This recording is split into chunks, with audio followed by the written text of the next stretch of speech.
Atambikano. Sharing is caring. Chika kata sharing information atasobodde kujja kusanga wano video nagisaako mu kutugo ba ku page bwete batusasanya information Lawrence mu kusabo sharing video eno buli muntu yana atsoboko ina bantu 10 sharing la komwenda emoji te kwa account yo bwe malo kusabo kusharinga sabo mpitira abantu bano wawanga nsaba ompitire president wa Mulondo Robert Kyagulanyi Ssentamu nsaba mpitira abantu bebusoga bonna obaba Eastern region mwena bagala nnyo mujja ku video eno. Njara mumpitire wano banabya bufuzi bonna abafera bali mu Uganda. Nsaba mumpitire Nyanda Yosoferi mutabani we muganda we Salimu Sale nabala bajja tusanga tugende mpola mpola. Yensonga lwaki twagala genda ki speed tugenda kukolera essaabbiri zokka katambi tukaveeko tukole ebirala olw'ensonga tetujja kulwawo nnyo olwali luno. Mu kusookera ddala nga mmaze okubabuuzaako n'okubasaba okumpitira abantu abo ngenda kuyisawo akalango kamu kagenda kuba kankyukakyuka mbawo ekigula lugire musimbule video kati kansooke mpisewo akalango mu butongole. Kansoke mpisewo akalango. Alright, akalango kasoma kwe kati. Ekibiina kya National Platform kikutegeeza nti zino z'enteekateeka eziri official oba yeno enteekateeka ya president eriyo official gyagenda okutambulamu okutandika ekikulalugi kya campaign olunaku lw'enkya. Mwena bannayuganda abali mu nsi yonna n'abali mu Uganda naddala abagenda abali mu Busoga region omukulembeze gwango Robert Kyagulanyi Ssentamu agenda tandikira wammwe gyagenda otandikira okubira campaign era enteekateeka eri bweti. National Platform Presidential Campaign Program His Excellency Robert Kyagulanyi Ssentamu on the Monday the 29th, that is tomorrow 2025, we ginger the manifesto launch. Olunaku lw'enkya omukulembeze gwanga Robert Kyagulanyi Ssentamu agenda tandikira mu kibuga Jinja nga abanjulira ebisuubizo byasubira ebisuubizo bye byasubira bagamba mu wakalu olunaku lw'enkyali Jinja. Ku lwokubiri ngenda kuza omwezi 3 omwezi ogw'omwenda 2025 omukulembeze ajja kubeera Buyende ne Kamuli. Sabantu be Buyende ne Kamuli bamulidde empanga. Then ku lwokusatu ngenda kuza omwezi lumu omwezi ogw'ekumi 2025 omukulembeze ajja kubeera Kaliro ne Luwuuka. Ku lwokuna ngenda kuza omwezi 2 omwezi ogw'ekumi 2025 president ajja kubeera Bugweri Stoke na Mutumba. Ku lwokutaano nga 3 omwezi ogw'ekumi 2025 president ajja kubeera Mayuge ne Iganga. Ku lw'omukaaga nga 4 ogw'ekumi 2025 president ajja kubeera Namayingo ne Bugiri. Kale abategeeza mwenna nti olunaku lw'enkya ku bbalaza campaign zitandika nakugamba ash protest vote yeyo program ngabo yimiridde program ya president olunaku lw'enkya lwagenda okutandika okuba campaign. Sharing a video tugende maaso olw'ensonga tetulina budde tulina butono nnyo. Okitegedde bulungi nnyo obudde tulina butono nnyo bwe tugenda okubanga tukola obutambi buno. Alright, ako kawedde kaba kamaze okuggwa akalango ngenda bawo ekigulalugi mbajjukize ne security alert then tugende maaso program eyatulese. Ekigulalugi kya leero ngenda kiweereza mwenna nga kiri general. Mu kigulalugi kya leero ngenda kiweereza obaka buno njagala bugendi abaganda mwenna abasajja n'abakazi abaana b'obwala n'abaana b'obulenzi. Ekigulalugi kino era kibaweereza naye ng'ekigulalugi kino kiri general. Bw'omanyi nti oli indigenous Uganda ng'oli munnayuganda ova mu bitundu by'Amaserengeta mbukiikaddyo mbukiikakkono mambuka naawe njagala obaka buno butwale nga kintu kikulu nnyo naye ng'okusingira ddala mbuweereza baganda kati gwe bagamba babulira omwana waabwe ng'omunaku amatu okola ki ng'amatu okunkumula. Kati babulira omwana waabwe ng'omunaku amatu okunkumula. Tusimbudde mu kigulalugi kya leero. Mu kigulalugi kya leero ngenda kijja mu lufumo lugamba nti okuzaala kujaagaana. Buli muntu yenna bw'akula n'aweza emyaka egikookolima oba emyaka egiwasa oba egiwasibwa essuubire lye byakufumbirwa na kuwasibwa era ebibala ebiva mu kuwasibwa okufumbirwa wattu kuba kuzaala baana. Naye nze kennyini nga tutandika struggle eno anabagamba tusooke tulindeko ebintu by'okuzaala tusooke tuggusa olutabaalo wabula olutabaalo nga bwetulira olunaku lumu lugenda lukola ki lugenda lweyongerayo. Naye ngenza okukola okunoonyereza kwange kye bayita research mu luzungu nga wattu ate nina okujja nemenyawo statement eyo mbagamba ekirala ekiddako. Baganda bange okusinziira nti tukola program za njawulo nnyo bakomredi bangi bakola program naffe tukola program ne tugenza okukola okunoonyereza wallahi nga bakitaffe bajjajjaffe bebaka otulo tungi otulo tentusikizibwa bakitaffe ne babaka otulo naffe ate abaana n'abazzukulu otulo tubadde twebase tungi twebase tutya otulo ekituufu kiri nti abaganda tuweddewo tunaatera okusaanawo ate ng'omuganda yakola eggwanga abaana bakola eggwanga kati nd'okuva olwaleero ngenda kukusaba gwe omwana omuwala omuganda mu ngeri y'okuzzaawo eggwanga ku sipiidi eyayiriyiri muzaale omwana omulenzi omuganda vidiyo ngikola nga message ngikola ekigula lugingeri open omwana omuganda ow'obulenzi muve mu kuzannya musumulule muzaale abaana akabano katusazeeko kandiba nga kaagala tusaanyaawo nkiddamu musumulule nabaana zammwe musumulule sebaana mudde muzaale akabano kandiba nga kaagala tumaamira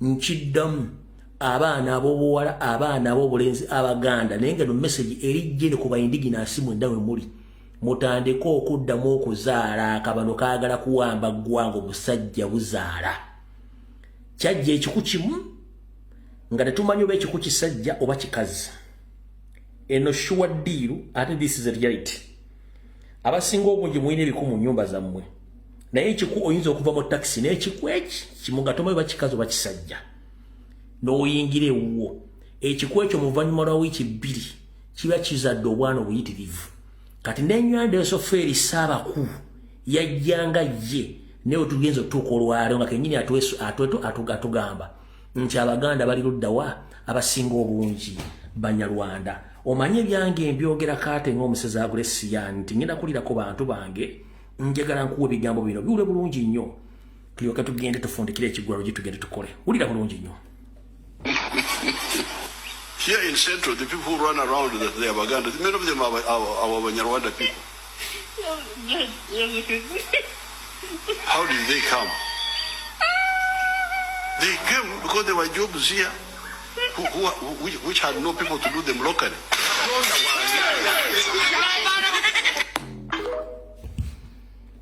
Kati mu nkola eyo gye mbagambye bannanga Abaganda tusaanawo nendo message lijjeno egenda mu Banyankole egenda mu Banyoro egenda mu Batoolo egenda mu Basoga egenda mu bantu bomu Eastern egenda mu bantu bomu Ambuka mudde muzaala akabano katusazeko gakala tumalawo mu kigulalo gikyaleero musumuluke ng'obudde bukyali otherwise twandibanga tuyinza eggwanga oddifuwa mutuyinza oddifuwa mu ddenge ng'obusajja bumaze tusalako olw'okuba twagenda mu nkola ekizaala ggumba ate nga bo bufukumula abaana okubula okubabala munda kyekibadde ekigulalo gikyaleero bwe tumala ekigulalo gikyaleero ngera tugere ku programu etufu yatuleese yeewa olunaku olwaliro ngenda kuza omwezi 28 omwezi ogw'omwenda omwaka 2025 ebifaananyi tubitadde ku mutimbagano ne bu video tubitadde ku mutimbagano omukulembeze eggwanga omulonde Robert Kyagulanyi Ssentamu era muzzukulu wa Buganda muzzukulu wa Gaira Ganjuule olunaku lwaleero afunye omukisa okukyazaako abantu ab'ensonga mu Buganda amukyaliddeko mu maka ge era ne bakwata bulungi nnyo ekyemisana ne banyumyamu ne bamuwa n'engabo okugenda okutabaala muno mubaddemu bakatikkira baawummula mubaddemu abakyala bagundiivu mu Buganda mubaddemu abantu ab'ebyafaayo mu Buganda abaddewo olwaleero bazzeeko mu maka ge bakyazizza ne balya ekijjulo ne bamulambika bulungi ensonga bwe zirina okutambula kiba kitegeeza nti ye waali Obuganda bumutadde ye waali Obuganda bumutadde lwaki Obuganda bumutadde nakugamba nti namundagi bwazaala obwana bwe bubanga bwakazibula bwe buti namundagi asooka n'agenda ebbali ne yeekweka mu kasiko bw'ava mu kasiko bw'ati n'alyoka ajja n'abukanga obusigalawo bwebera bunnamundagi obutuufu obudduka egibayita emiyaayu kati already njala kugamba nti namundagi Buganda amaze okufuuwa emiyaayu gidduse mugimanyi bulungi nnyo bunnamundagi obutuufu busigaddewo era obuyinza bwa Buganda babuwadde Robert Kyagulanyi Ssentamu bibadde bwe biti bino bifaananyi nga bibadde ebyo bifaananyi nga bibadde njagala obire bulungi nnyo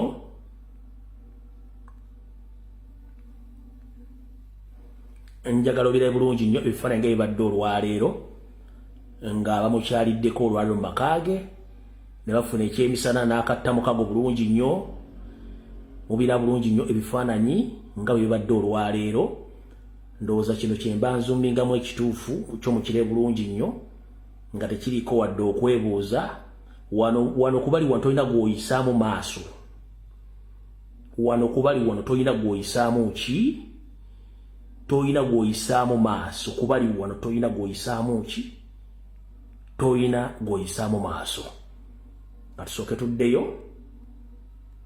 tuleete ebifaananyi ebirala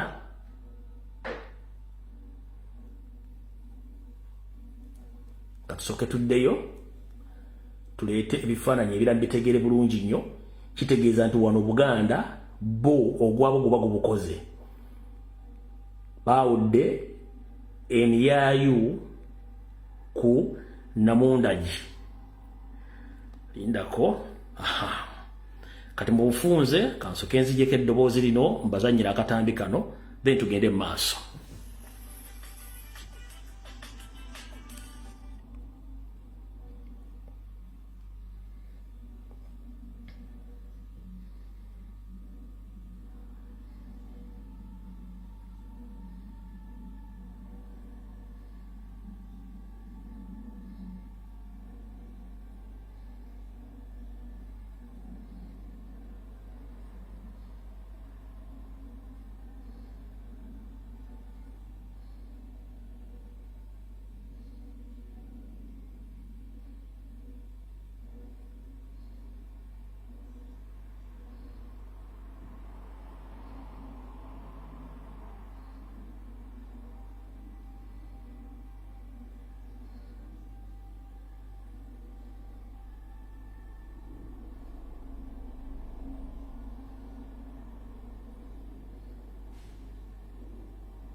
Alright.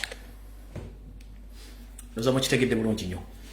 Abaagala sound nzijeemu oluyimba lwa president lwennyini nabagamba nti social media platforms zonna ezisinga obungi mu nsi yonna tezikkiriziganya zaateekawo corporate. So ekintu kyonna ekitali kikyo naddala nga sound oba eddoboozi mu luyimba platform tezikikkiriza. Kati video ne baddemu oluyimba lwa president lwennyini nyimbira kabaka wange kati nga saagala kuluteeka kuno ate luloti kati kyo nsobola kizigyemu sound nenjijja mu kavidiyo ako nemba bulidde nga bwe kibadde buli kimu kitegedde bulungi nnyo mbanyumiriza akagero ka Namundagi mukitegedde bulungi nnyo kitegeeza nti ewaffe kikoze eki kiwedde muzukulu wa Buganda officially ateereddwa ebisigadde Allah yamanyi mukama yibazibwe twagala kwebaza bakatikkira bawumula abazana ba kabaka abawerekeddeko abasajja ba kabaka saakole president twagala kwebaza okuba nti okyali ku nnono n'obuwangwa n'omukyala Baby Itungo okuba nti mwaniriza abantu ba Buganda basobodde okubalambika ku ngeri embeera gyegenda otambula mu nsi Uganda. Obalinyo obalida obufunze awo kiwedde. Kati njala tutandike video eyatuleese olwaleero. Mu video eyatuleese olwaleero kansooke mbagambe bulijjo nkola video zino okumala emyaka giringa 5. Nkola video zino okumala emyaka 5 nga sibasabangako buyambi. Naye nabagambye olunaku lwokutaano ne mbagamba nti omuntu yenna bulijjo mumbuuza nti tusobola kusupportinga tutya tukola tutya, ne mbagamba ngenda kubafunira engeri gye musobola okunsupportinga muso. Eno link gye ntadde wano ya YouTube channel yange. Kati bw'okoona mu link eyo egenda kutola ku YouTube channel yange, ogenda sangawo option ziri 2. Kuliko subscribe ne join. Kati subscribe abasinga muli ba subscribers, naye join bwo joininga kiba kitegeeza nti ogenda fuuka member supportinga channel yange oba supportinga Lubya Broadcasting Service. Era ojja kujoininga procedure gyonna emitendera weegiri gy'osobola okwagala okusupportingamu. Nkunyonjodde nti genda okone mu link ne YouTube channel yange egenda kutwala butereevu ku channel yange. Waliwo option ya subscriber weeri mwena basinga muli ba subscribers, naye waliwo akantu akagenze kakapya kaba kayita join.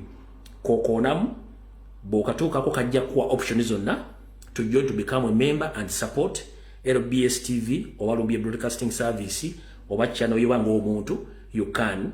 Kintu kyonna ky'oba osobodde yenna asobola okusupport. Bujjo mumbuuza nti tusobola kusupportinga tutya nga tewali muntu ategedde buli kimu. So wow, sira wantu wala wow bamuyita mukole ebintu ebiddako. Kale njala bebaza mwenna abasolodde okuba nti mujoyinize nga bammeme basupportinga oba nyuma balire ddala. Kati kansookere ddala wano wasookera ddala. Alright, narekodinze video nakulwajjo nenjiteeka ku Facebook nenjiteeka ne ku YouTube. Nabadde mu t-shirt yange ya black ng'erimu stripes obweru nga nkola security alert zabadde 2. Esooka yabadde yakubategeeza nti Nyandi Yosoferi ne banne bajjeyo abasibe high profile criminals okwetola eggwanga lyonna ne baba deployinga okuddamu okutema abantu bijambya. Naye abantu bano bagenda kubanga bali mu ngoye ezimu ga national platform, abamu nga bali mu bigoye ebya security companies eziri mu Kampala, ng'omulimu guno bagenda gukola mu Buganda, mu Busoga ne mu West Nile, mu bitundu wali support ya Kyagulanyi Center mu bagenda okukolera ebintu ebyo. So mbategeeza mbeere mubeera alert. Ekintu kino police ekimanyi, SFC ekimanyi, SEMA ekimanyi ne ISO ekimanyi. Ekisinga okwenyamiza nti plani zonna ez'okutemaatema abantu bazikolera naggulu ku headquarters za police. Plani zonna ez'okutemaatema abantu bazikolera enaggulu ku headquarters ku police. Kubanza kati bwomo no drone zange zonna bajja basibe mu makomera gasinga obungi nga mission ze bagayite mugero omulimu guno tojja bata ngaye mwebuuza baata batyo omuvubuka ne anisiki bayita babu kati bakozesa emirimu egiri date nga tebamanyi oluvannyuma bakola ki ne bata ye security alert gye nasosokola. Eyokubiri yabadde nti bw'obanga oli historical kitegeeza omuntu akuze emyaka ng'amanyi ebyafa bya Buganda n'ebyafa by'ekitundu kyalimu n'ebyobufuzi mu Uganda. Nga gwe Bukyanga Museveni ajja tofunako kifaananyi naye, Bukyanga Museveni ajja tomusinkanangako, nga yali akubiddeko essimu akuwa appointment n'ogaana okugendayo, oba nga yali akusindikidde kuba agent be boogerezeganye naawe ogenda omulabe n'ogaana. Museveni akimanyi nti essaawa yonna muyinza okumwefulira nga wazza obuzibu ne mudda ku sayidi ekyusa obukulembeze ne mulemesa programs ze. Kati ye main interest ye yataddewo already ba government apologist omuli bali basimba byobufuzi bemukubye ne basula wansi, omuli n'abali mu government yaabwe nga bo bano in case waliwo ekikyamu kyonna ekigudde mu Uganda mu nsonga z'ebyobufuzi wabeera abantu abasobola okuva ne boogera mu public containing abantu naye nga bagenda okwogera nabo ba NRM leaning n'ababuulidde kuliko buno busajja obuli Emmengo Bunyarwanda nimbabulyako obusajja obuli mu byobufuzi bwonna bu agent bwe n'abali mu government bennyini ne bannaddiini abamu ba fake nga bajja okukola omulimu ogwo. Kati bwe nabadde maze okuba security alert ne mbagamba namenshoniza abantu badde basatu. Namenshoniza Oweekitiibwa Israel Mayengo, ne mentioning Oweekitiibwa Dani Muliika, ne mentioning ne Jjajjaffe Kasimu Nakibinge ow'obuyisiraamu. Namenshoniza abantu basatu. Oweekitiibwa Israel Mayengo, ne mentioning Jjajjaffe Kasimu Nakibinge, ne mentioninga ne linnya ligenze yabadde Kasima na Kibinge wekitiibwa Israel Mango n'owekitiibwa Dan Mulika nti mwegendereze nnyo ne bahistoriko bonna mu bitundu ebyenjawulo ebya Buganda ne mbagamba very careful nnyo. Nyando Yosoferi agenda basindikira abantu abasobola okubatemula ye ayiseewo ebibiye okusinzira ku kikyayagala. Naye kati njagala owulize statement ya Nyando eno nga ayogera n'abasiraamu nga namwe mwenna mukimanyi kuno baddu alba Allah abantu ba Katonda. Nyando kennyini yalina system ya divide and rule eyawulamu abayisiraamu n'abakolamu ekibayi ky'ekibuli n'ekyekampala mukadde ng'ekyekampala mukadde si babbi balwadde era nga n'abasinza okulya mbasiramu enkwe bavudde mu kiwayi ky'ewondi Kampala mukadde. Kati ye olw'okuba nti tageti yakufumanya jjajjaffe Kassim na Kibinge ku sekirutara gye nabawadde wuliriza akatambi kano.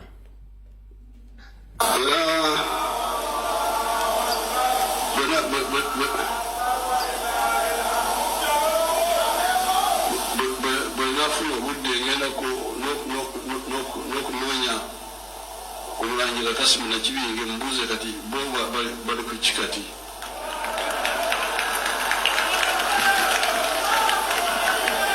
Ate bali abalondooza mukolagana bakamuga Kakeeto wali okay. Kati ngenda kwogera ne mulangira Kassim ndabe kubanga kyandibadde kirungi okubeera awamu mwena.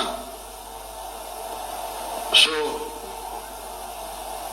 ebirala ngenda kuyita Sheikh mubaje twogere not today because I'm rushing somewhere. Naye nsanyuse okuwaniriza wano ate mwebale okwogera NRM. Totonyomeza mutegedde kodi gye ziva okusinzira ku sekirutara gye nakoze jjo kati nga njifundikira nyongerako ebirala bibino wano wammanga.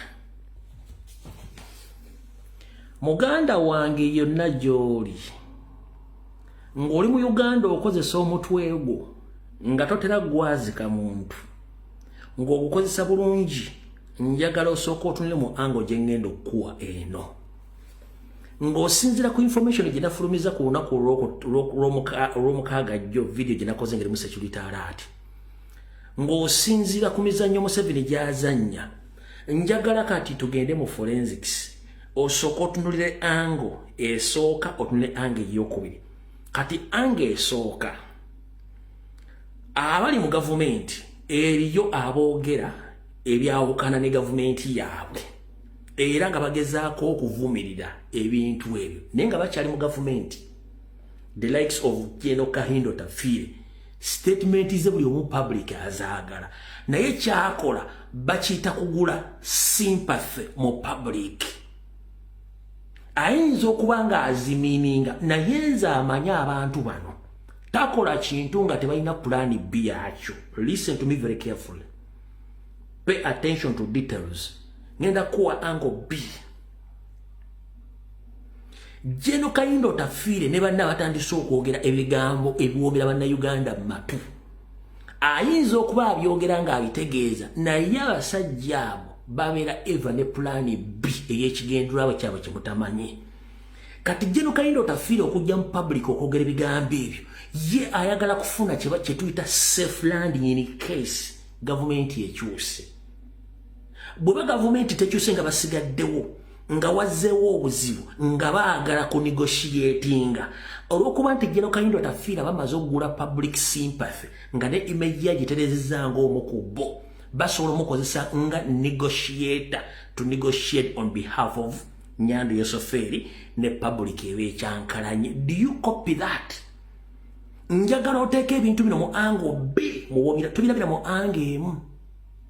Tobirabira mu angle emu nga nyongera okujjukiza nti Museveni mu video gye nakoze gye nalicordinze nga ndi mu t-shirt enzirugavu ne straps obweru ayakola kujja ba historicals bonna nga bano ba historicals nga akimanyi nti tebaagala gavumenti ye nga singa go political instabilities nti ba historicals bano bajja kuba tebalina sympathy ku government ye nga balina sympathy ku government yonna ebezze mu buyinza kati abayagala bajjawo yalekewo ababe the likes of Mayiga Mpuuga Nobati Mau bano bambidde baani nga be baliwo abo nabano bakahindo otafire n'abalala aboogera oludigi essaawa zino kyondege nti please pay attention to details ebigambo kahindo byayogera yandibanga abimiininga naye nze engeri gye nasoma abantu bano tebakola kintu nga tebalina pulaani B oba nga tebalina kibamiininga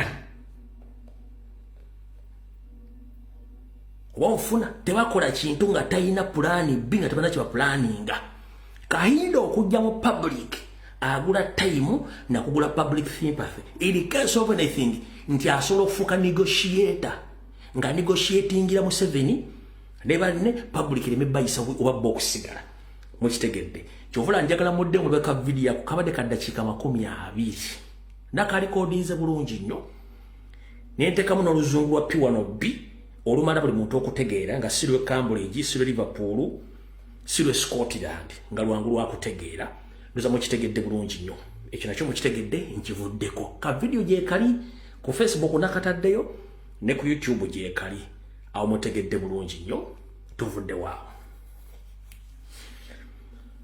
bwe tumala okuvaawo awo njagala sooka babuusa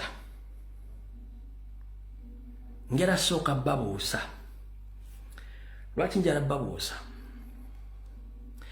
ebyobufuzi bikutte wansi ne waggulu Museveni ali mu panic banne bali mu panic asigaziza options B okozesa sente n'okuwamba n'okutta n'amaanyi g'emmundu ze option bbiri zalina takyalina option gye bayita next Nyando sofe ne government ye tebakyalina option gye bayita next balina kintu kimu sente kugula bantu ekyokubiri kuwamba na kutta kati ng'epesa erisigadde ku laptop yaabwe y'ebyobufuzi baliyita delete and very soon they can delete themselves so kati balina next gye balina byebiro bano batandise okuzimba ate simanyi ebintu mukola twekizo ekyo bazimba kifaananyi kyawe kya maaso mubere careful nnyo kati bamaze otegera ekintu ekyo kati wane wali okulya nokukomba essowaani wuliriza bulungi nnyo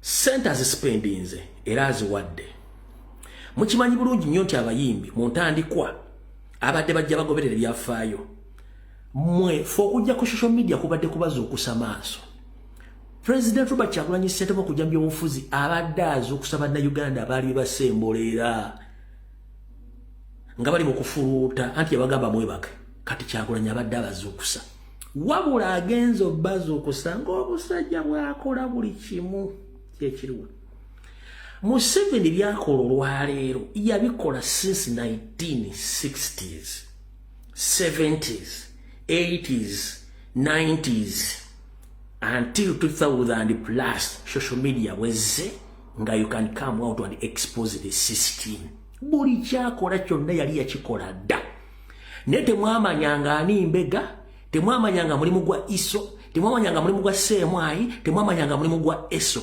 temwamanyanga mulimu gwa inspector general of police temwamanyanga mulimu gwa Museveni ngeri kiji eliminatingamu abantu kulwokutano nakola video nemba nnyonnyola ebifo Museveni munyattira abantu nekyaliwo abantu bano wammanga basatu kuliko omugenzi Fred Rejema kuliko Pilato yo Paul Kagame kuliko ne Salimu Sale nemba buli ebifo ebadde wano mu Kampala Central but unfortunately nafunye reply ne reference okuva mu bannayuganda ba historic abamanyi information wallahi abasajja baakinya omuganda batta omuganda nga location zikyaliwo ziri visible webattiranga abaganda ku kijja ky'abajulize Namugongo Ennamanve Kasokoso Mundeeba Kayanja Kakabaka Busega Komiti Nalodi eyo mpaka Luwero Semotoka Peeka nga battanga abantu munnamati nekyo si kyekikulu ekikulu kyekirwa ekikulu kyekino taina next asigaza delete mu kusigaza delete alina okukozesa option emu eruwa kugula oba kutta era nga bagenda okugula webali kubanga yabaavuwaza kati njagala tubeere nnyo bagezi tutya ensi yonna badde ekyayogera ku kintu Kyagulanyi kye yakoze Nateete badde balina okunoonyaawo ekintu ekigenda okukola diversion kyekiruwa njagala naawe tuteeke wano amatu n'amaaso mpuliriza bulungi nnyo bwakedde ku makya ne bateekayo kifunction tebagenda kulonkinga nyimba za Museveni eza campaign ewa Sudiiri ne bayita abayimbi abayimbako mu 1900 n'okutuuka wano mu 8 awo abayimbi abaliko komune bote babaddeyo abayimbi bayimbako okuva emyaka egy'emikadde babaddeyo bonna kuba bonna baali baavaako abaliko saazi no tebagenze kati bagenze sente bafunye obusente butonotono naye bwe balonkinze CD ya Nyando Esoferi teyavudde na ku stage bagironkingide tennavaawo nobody knows the song nobody knows the album tennava na mu kifo bagironkingidde ewa Sudiiri amukonko sure ne wa Sudiiri muwote ne mu kisaakaate teri agina ku simu ye nti agiwuliriza nkiddamu enyimba za Museveni zebafulumiza mu bazironkingire album ne wa Sudiiri bagironkingide tennavaawo yasigaddewo ate tenagigenda kulaga badde balina okukola ekintu kimu kyekino lwaki album teyavudde bagironkingidde ne baleeta diversion endala eya Kenzo mbu ne kitaawe lwaki Kenzo ne kitaawe kigenze vairo okusinga papasi eyabatutte mu nnyonnyo teekawo obwongo kamala okunywa ku mazzi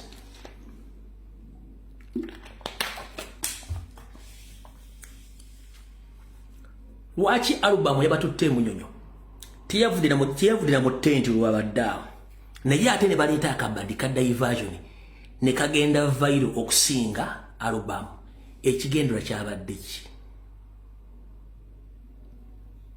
naye nkuteereddewo mbu taatawe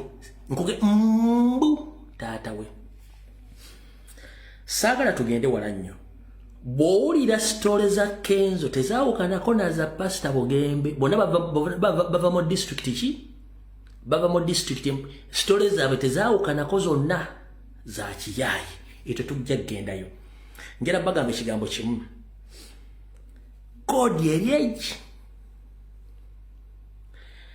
Muzeeyi Kyansi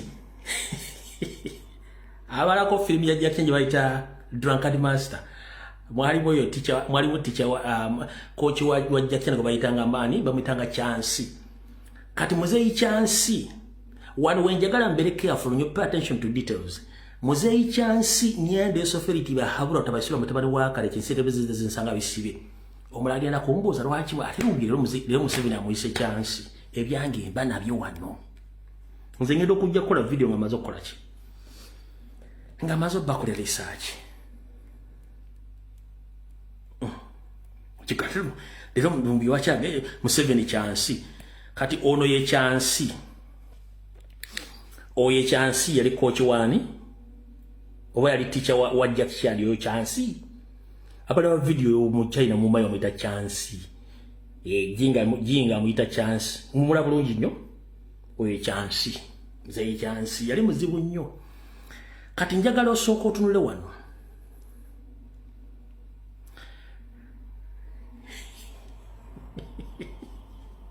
kati oli noone enjawulo eruwa oli noone enjawulo eruwa oli noone enjawulo eruwa tunula nkuddizeeyo oyo wuuyo Nyando Muzeeyi Kyansi wuuyo wala Muzeeyi Kyansi kankuddizeeyo n'oli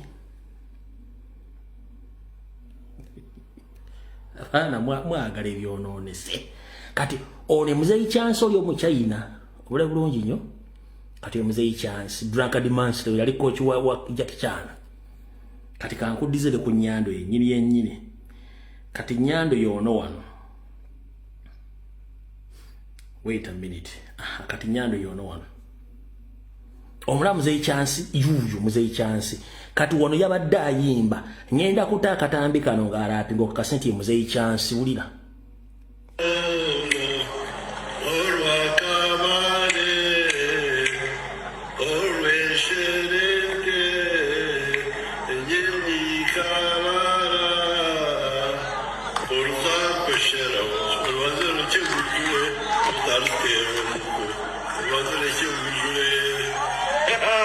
Ladies and gentlemen, nyongera okujukiza tuli mu 1925 saako 19 mugumu wetuli tuli mu 19 meka tuli mu 1925 ne 19 mugumu wetuli kati mutegedde muzeyi chance n'embeeraze kati muzeyi chance bamuyise ku launching album soka webuuze mbagambye album gye balonchize teyavudde wenyine mu kisaakaate wa studio tenavaawo nakatuweeri kuba teryagimanyi mu Uganda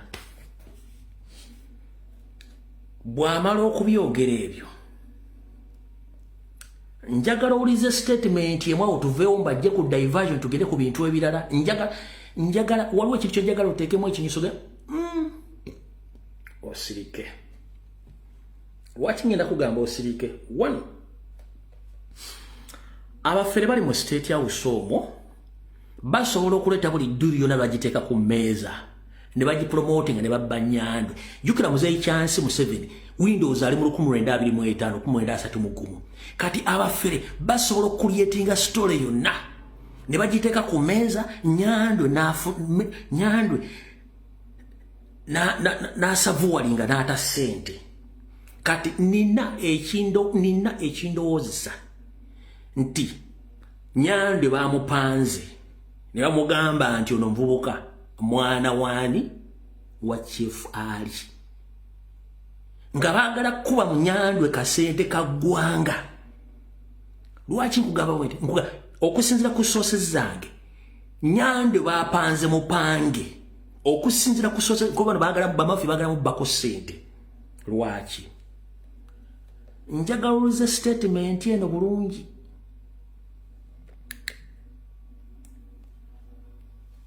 I'm very happy with the honesty of Kenzo because the money we gave him, he used it. Kenzo is the son of a soldier, the son of Chef Ali. Did you tell him your father you were hiding it? I don't know, Mzee. He told me he's the son of Chef Ali. It's him who told him that he is the son of Chef Ali.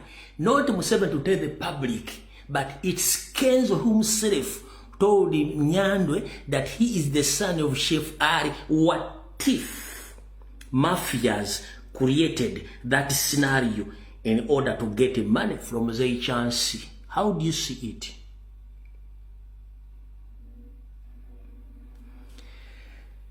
Tobulidde public nti kitawo ye Chef Ali nga bwe waŋŋamba so singa nze bwe njogedde kuba kyandibadde nti nze okusinzira bwe mmanyi oyo mwana Kenzo mwana wa Chef Ali wabula public tewagibuulidde nga bwe waŋŋamba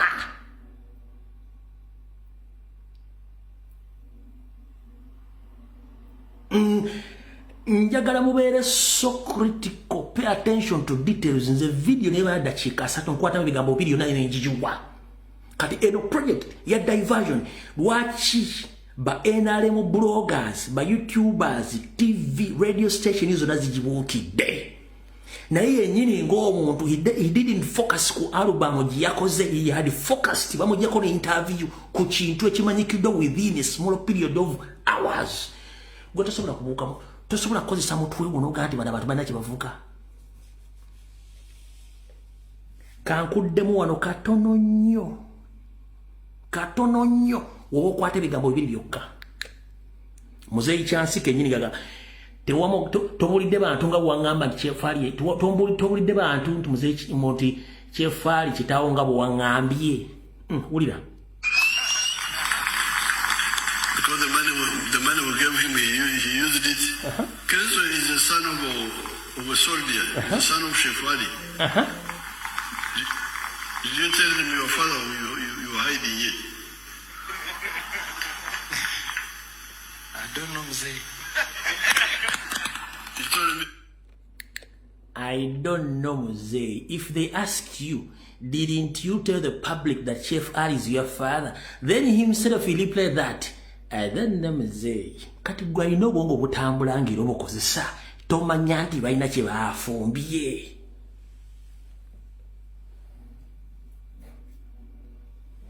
I don't know, Mzee. Kankamale wa njagala demo paying attention ku dakiika zino. Njagala paying attention ku dakiika wetuvira ku video eno ojja kuba bivuddeko dda nti eno super diversion. Right now to focus in the struggle. Uliza zine dakiika otuveewo. Because the money we gave him he used it. Kenzo is the son of a soldier, the son of Shefali. Did you tell him your father you were hiding it? I don't know. I don't know, Mzee. Nate ko mutwa. He is the son of Shefali. Where are the other children of Shefali? Madonna, where are you? Someone can put my camera in Madonna, please. Kati mudde ku social media mu sharinge kasitula NRM propagandalist TV ba YouTuber buli ka page kona kapika ekintu baba creatinga diversion nkubulide bokwata mu video eyo ye kenyini ye yamugamba mutabani wa Shefali namugamba lwaki tobulide public kati kikumala okutegeera kye kiriwo bakyusa bukyusa kintu kyabwe kibaagala mwe kibakwata amaaso ebintu tebigatta main focus tugiteeke ku president nencha tutandika campaign trail bano wetuzanyirako bayeekera asobola okukola ekintu anytime okubajja kuki ku mulamwa mukitegedde bulungi nnyo ekintu ekyo awo tuvuddewo njagade tuyite obuyisi bwe tumala okuvaawo awo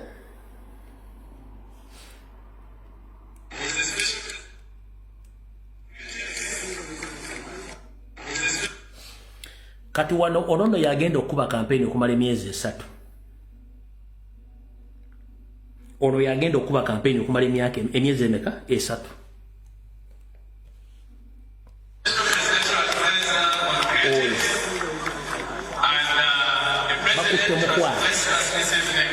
bakutte mukwate yagenda okuba kampeni okumala emyezi 3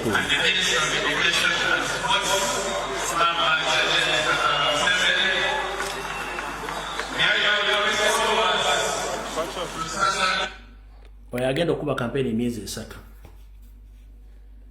mujja kitegeera awo tuvudde twagala kumala budde twagala kugenda ku nsonga entuufu eyatuleese era twagala tutandike kati njala tutandika akatambi butereevu nga sinatandika katambi akulokta nabasuubiza okubaleetera Museveni nga yambadde kawunda suuti nga mutume ebintu bingi bakulu mutume ebintu bingi nabasuubiza okubaleetera Museveni nga yambadde kawunda suuti era akatambi kaakano naye naakalala kenadde njagala ennyo saasobodde kafuna okubalaga naye kati wuuya I was in Ruwero doing my work. Ogira bulungi kawunda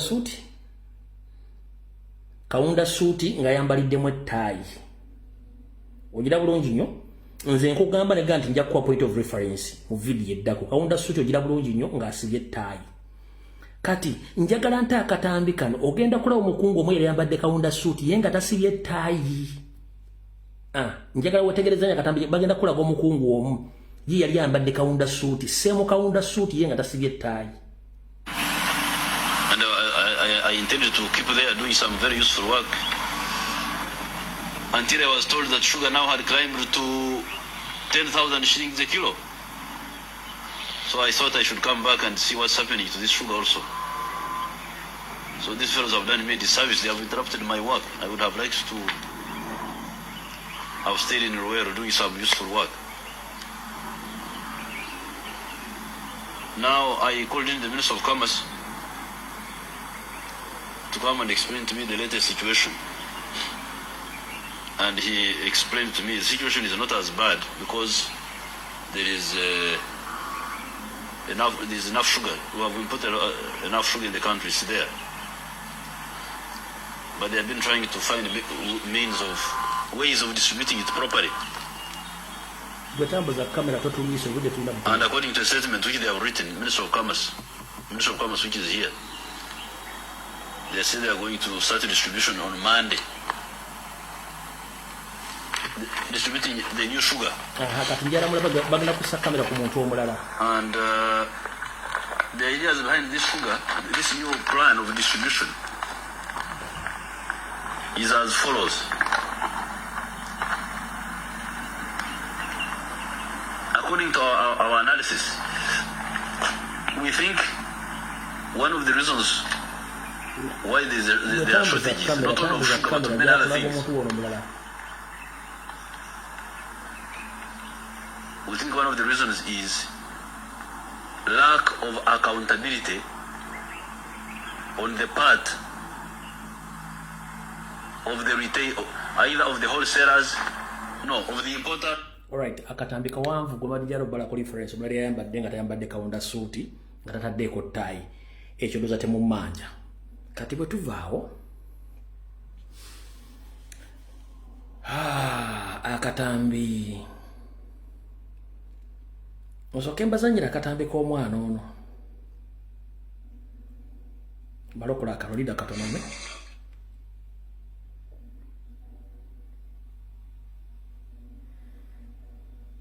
Wait a minute.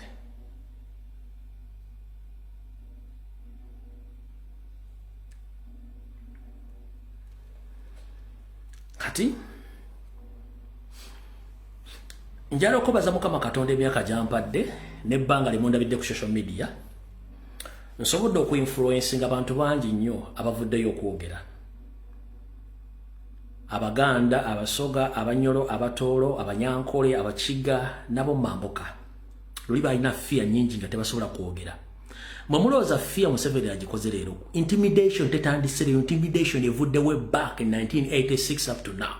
Museveni has been using torture, kidnap, threats, intimidating indigenous Ugandans not to come out to talk about politics or to talk about anything which goes wrong in the government. That's when abantu babadde bali silent. And the reason as to why, in the western part of the country, many indigenous Banyankore, they kept quiet without coming out to address the problem they are facing within their societies because they were intimidated and threatened by Museveni himself and his group. So right now, today, I'm very happy that so many Ugandans right now, they have woken up publicly, they have been criticizing the government in a good way because we criticize according to the information and what is taking place in the country. Because not everybody is impressed how our country is managed. No, everything is messed up by the rotten regime because these people, they are half-baked. They are even not supposed to lead that country.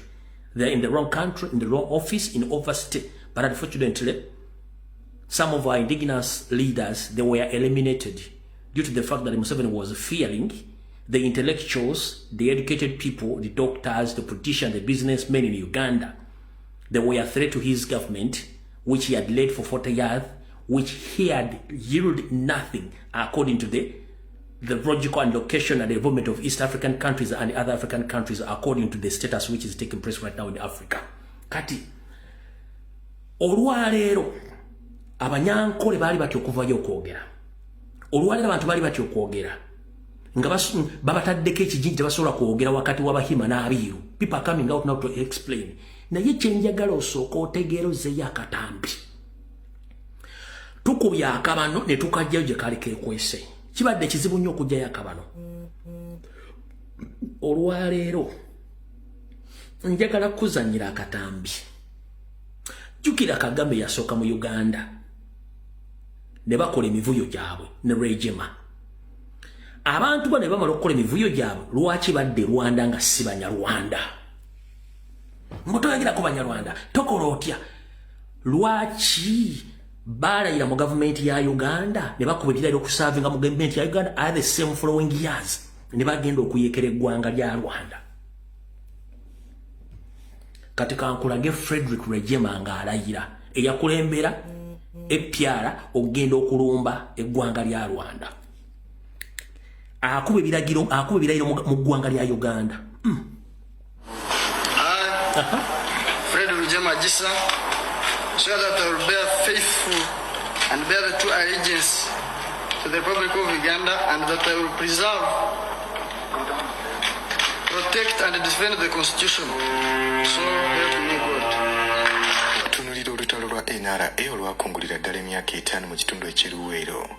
Olwaleero tutunuulidde abantu abatambulirwako ensonga ku mugendo gwa Western Axis ogwali gukulemberwa Frederick Rejema ssaako ne Jim Muhwezi. Ng'ennaku z'omwezi 30 omwezi ogwokusatu 1985 NRA yayawulwamu ebitundu bibiri era ng'ekitundu ekyo si kyekikulu ekikulu kyenjagala muwulire Kagame yalayira mu Uganda Rejema Frederick Rejema yalayirangako alayira mu constitution ya Uganda okusavinga bana abantu bekweka ne befuula abanyankole nakati bakyakola emivuyo gyabwe kati gwadde noti okwogera ku banyarwanda muganda wange totya eyatya okuwalana n'okwogerwako yasigala munda ya nnyina kankuddemu nkulage Rejema nga alayira ku parliament y'eggwanga Frederick Rejema Gisa so that I will bear faithful and bear the true allegiance to the Republic of Uganda and that I will preserve, protect and defend the Constitution. So help me God. Constitution je yali alayiramu n'oku preserving yali ya Rwanda. Parliament yayimirako nga alayira yali ya Rwanda.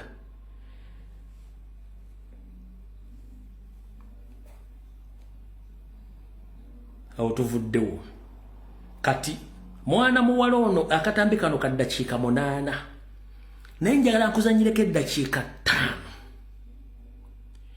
gwe wenna abadde asirise ng'otya okwogera ku nsonga z'eggwanga njagala owulire omwana ono nga nnyonnyola ensonga zino mbagambye nti mpadde obuvumu abantu okuvayo okwogera ensonga zino butatya abantu bangi bagobye mu nsi zaabwe ne bafuuka abanoonyi b'obubuddamu nga bagwira batwala ensi zaabwe mwana muwala ono simumanyi wabula yayogedde ensonga zonna era ogenda kutegeera lwaki baali batiisatiisa abantu bano otavayo okwogera nsonga zino mbalaze Gisa Rejema ng'alayirira ku parliament ya Uganda mu constitution ya Uganda kati gwe baggaana okwogera ku nsonga baggaana okwogera ku nsonga z'Abanyarwanda ng'ate bali mu kutwala eggwanga lyaffe tusirike ono mwana muwala muwulirize bulungi nnyo Mbalamusizza bannayuganda bannange naawe ono omukyala bamuyita Karen Whittaker ndowooza mutegedde gy'ava ne bw'aba tayogedde nnyo okitegeera agambye nti tulekerawo bamanyiira naawe nze ndi mutuuze mu nsi gye sizaalibwamu naye ekitiibwa kyempa bannansi ba wano oyinza olowooza nti be bakatonda lwaki ndi mu nsi yaabwe nina ekintu kyenjagala okwejuketinga abanayuganda ensi yonna eya Uganda edda ennyo waliwo obwakabaka ng'obwakabaka obwo babuyita Banyakisara Kingdom. Banyakisara Kingdom of Western Uganda. Oba mukitegedde. Ekitebe ky'obwakabaka obwo ekikulu kyali mu region y'Abanyankole. Obwakabaka obwo bwalimu Abanyankole, Bakiga and Batoro. Those are the true indigenouses of the Banyakisara Kingdom. Now, bajjajjaffe balina ensobi gye bakola ne guno gwako emyoyo gyabwe kikijjusa. Gyawa abantu bano obubuddamu ba Whittaker n'Abahima. Abahima bali bayitawo ng'ente zaabwe zikonzige tebalina busubi nabo bokka enjala ebaluma because they are nomads bo bantu bante bajjajja ne bagamba mulisize wano ente zammwe munyweseze wano ente zammwe zifuna amaanyi muddemu yali mweyongereyo eyali wiiki emu they are now decades those are the people who call themselves abaana b'abantu and they call the indigenous Ugandans abiru meaning servants. Njagala honestly Ugandans at large bawule Abahima n'Abanyarwanda ku Banyankole n'Abakiga n'Abatoro. Ekyenjawulo ekiri ku Bahima Abahima bakonsatratinga nnyo mu Ankole Kingdom era kyovola babo beeyita Banyankole bwaba filling up papers one. Na yebo in physical life, they don't tell you we are Banyankole. No, we are Bahima. It's an ethnic group. Na yebo wali mukujuza papers, they have to fill in Banyankole. Oshitegera. Wachi njogera bino byonna. Ugandans bazeba vola Banyankole nti be bali mu kintu. Bw'obanga oli Munyankole owaddala ng'olina kye weetaaga. Abo be bali mu kintu omuwa kyaki bamikwano. Abantu b'emulaba bawa bursaries government eziwa Bahima eziwa Banyarwanda. Omwana w'omweru talina wafuna bursary. Singa ofuna chance n'ogenda mu Western Uganda n'otegeera who are the Banyankole Bakiga Batooro abaddala abali original. Geba kaba geba kumba tebawukana n'abali mu Northern Uganda ekyo kyombabuulira. Now the Banyarwanda bayingirira yiri Kigezi mu Bakiga okitegeera ne bayingirira eyo mu Kigezi boba n'ekyenjawulo ekibaliko nti balinga nzige baabuna Uganda yonna kasaba afuna we bayingirira baabuna Uganda yonna. Now ekyenjawulo ekirala ekibaliko nti Abahima they intermarried with other Ugandan tribes. Ekitali ku Bahima Abahima Omuhima tasobola kukkiriza mwana we kufumbirwawa mu mwiru era lineage yaabwe bakyagikumye lwaki bakyewasaamu tebaga omwana wa Katonda afumbirwe mu ba servants. Am I lying? So this is what it means. Wachi byawasa omwana we naye omwana we nga tagenze kufumbirwawa mu other Ugandan communities of tribes. You copy that? So these are the people who are ruling Uganda, those two ethnic groups, Abahima and Bavandimwe Abanyarwanda. Now,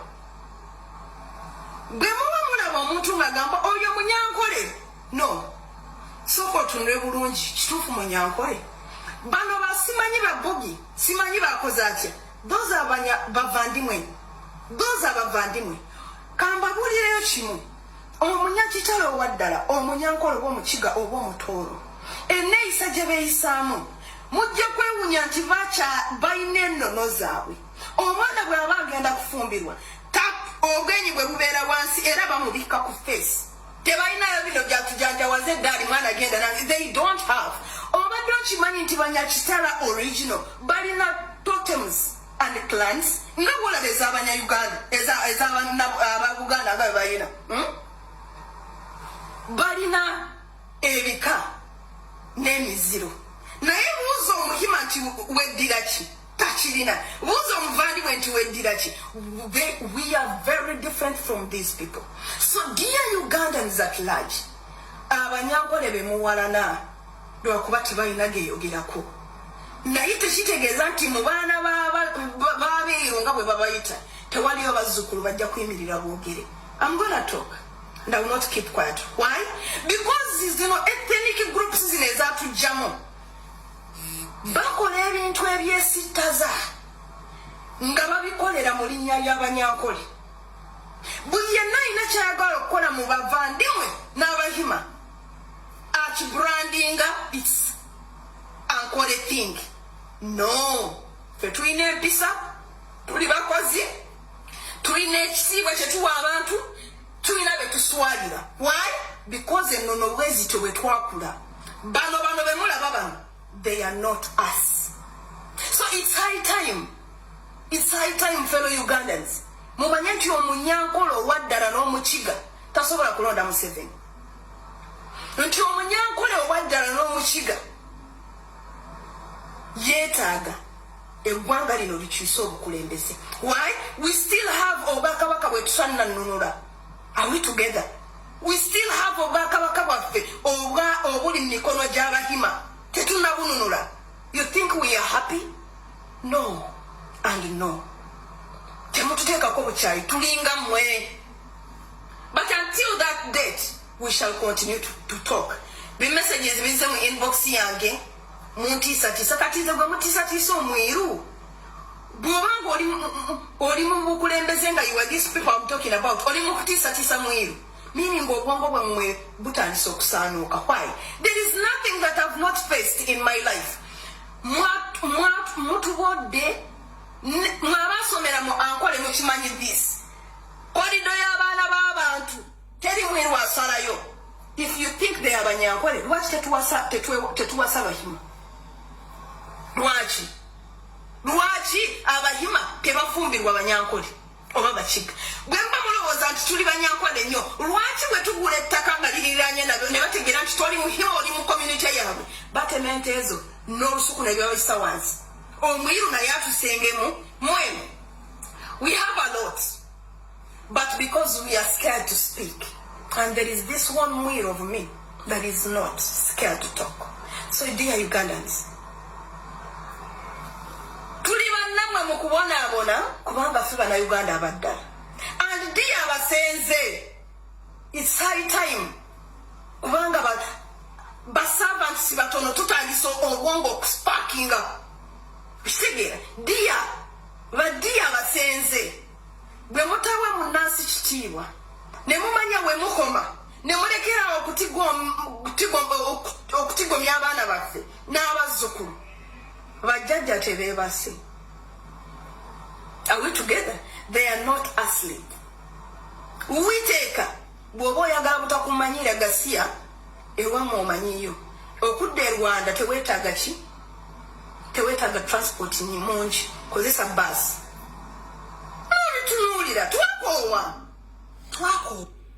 All right. Hope the message is loud and clear, and I think the message is well delivered to the so-called Bavandimwe and Bahima. We are all Ugandans. There is a law of integration. All Ugandans are free to integrate. But you guys, you don't allow your families to integrate with other people.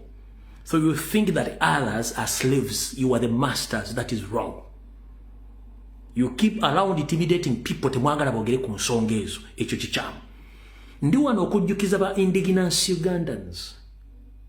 Mutera nnyo okulya abantu bayita abatembuzi. Where are they? Mutera nnyo okulya bayita abachwezi. Where are they? Bagwawo. Time egenda kutuuka mbate musituse. Abasoga bagwewo nga tebaliiwo. Abaganda bagwewo nga tebaliiwo. Abanyankolo ligino nga tebaliiwo. Abanyolo ligino nga tebaliiwo. Abatolo ligino nga tebaliiwo. Abakonjo ligino nga tebaliiwo. Nga abasajja batutte ensi yaffe. Kye nabagambye mu kiggula luggi kya leero. Mutandika okuzaala. Bano abasajja biku kijja kimu ne kimaamira ekitundu kyonna.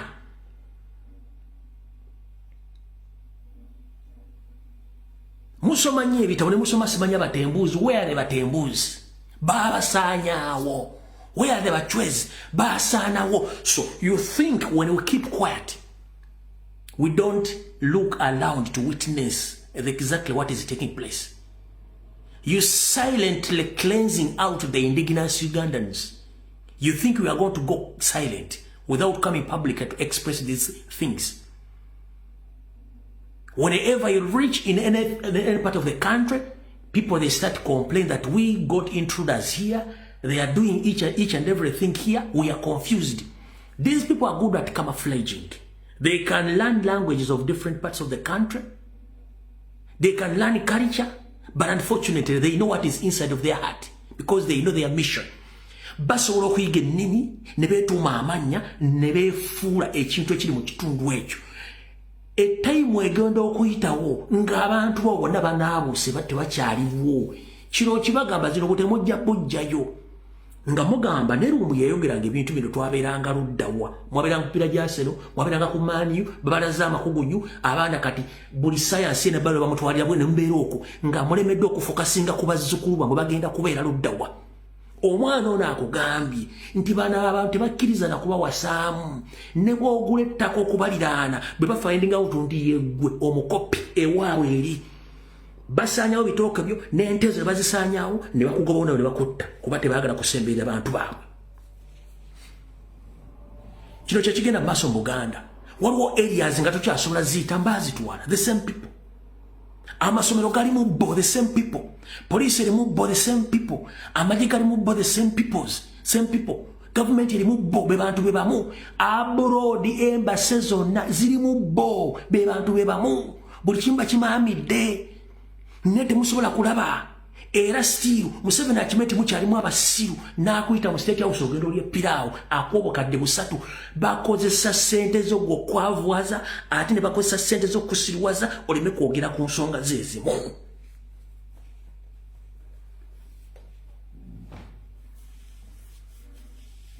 Tetugenda kwogera birungi ng'abali ku buko ekyo mukitegedde ensonga ajagadde ngibateegerewo mugitegere mugirowoozeeko.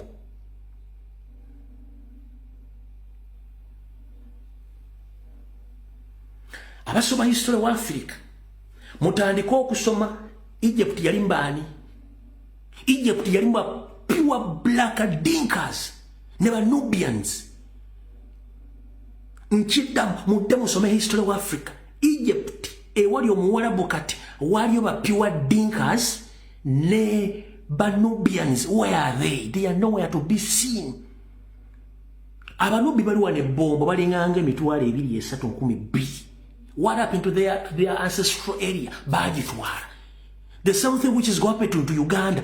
Basomba abantu buli lunaku babayiwa bitundu bya Uganda. Buli lunaku basomba abantu nga bayingira. Boy basoba bajja luddawa kubanga it's their record. Okutandika camouflaging okutekinga over eggwanga. But unfortunately, I'm very happy to inform the Ugandans that please wake up before it's too late. And I'm here to inform all Ugandans and the member of East African countries that I'm very happy to announce that the 2C50 master plan will not prosper as Museveni planned. Nduwa notegeza bana Uganda n'abantu bomu East Africa bonna nti programu ya Museveni ya Nyandwe eyokuteekawo eggwanga lyabwe ly'abatuusirifuge ensi zonna tekyasobola kubeerawo. Ensonga lwaki tekyasobola kubeerawo kankunnyonnyola otegeere. Wachi mu Uganda mmanyi omusajja gwe bayita Joseph Mayanja omuyimbi mugo muyita Chameleon. Nchiddamu mu Uganda mmanyi omusajja gwe bayita Joseph Mayanja mugo muyita Kameli oba Chameleon. Oyo siye Chameleon origino. Nyandwe Yosofere muzeyi chansi muzeyi zedde nsanga bisibe na nyini kabuyonge etambula ye Chameleon y'omutuufu.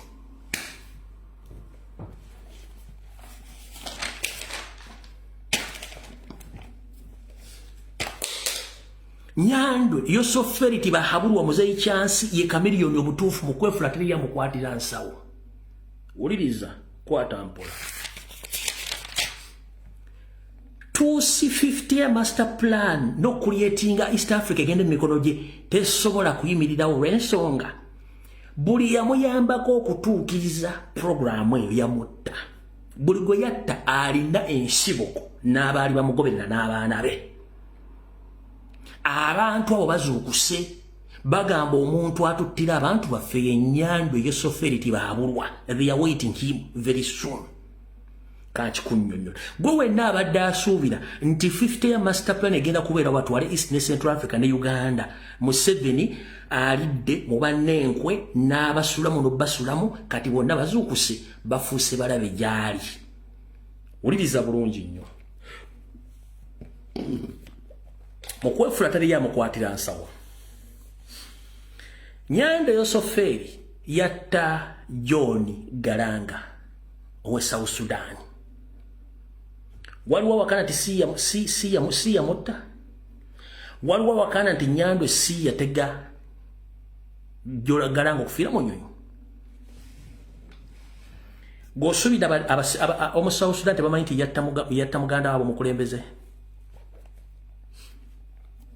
Era g'osuubira nti South Sudan eyinza okukkiriza Abanyarwanda okutekinga over bajje Sudan bakole effujjo. Nyandwe Yosoferi ye yatta Byarimana gwe yayimirirako nemuka video n'agamba mbu ayo propaganda gwe boogera mbu abayekera bajja kuva e Uganda bayekere Rwanda. Ekyo kiveeko tekiriwo tekirisoboka tekijja kusirwa kino wanna mwakatambi nkalina kujjako ng'essimu yakamizi. Nze njala kuwa reference nkuwereko n'ebikolwa mumpe eddakiika emu.